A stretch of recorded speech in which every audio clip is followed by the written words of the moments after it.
supporters mo. Hello, thank you. Hi!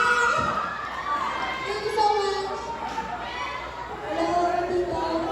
Sa titas ko and sa mga cousins ko. Thank you so much! Thank you, Masters! Thank you, Joy!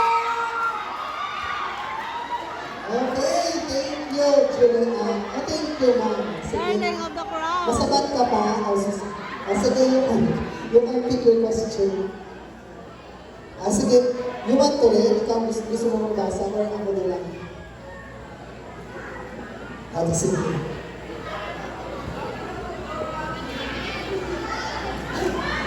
Okay, pwede malawig-lawig yung question. Cynthia Lamindao.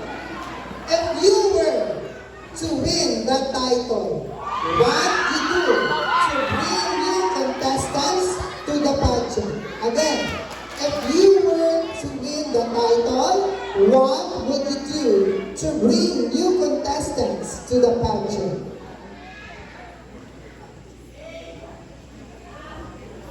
If I win the title,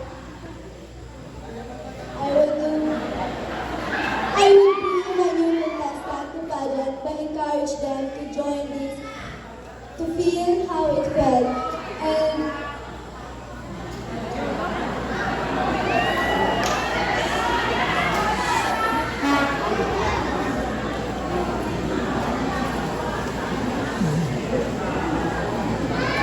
I will tell them that not to be afraid to tell yourself and also to give it a try. Thank you. Okay, so thank you so much, Kylie. So we understand kung ano ang nabayagan sa mga contestants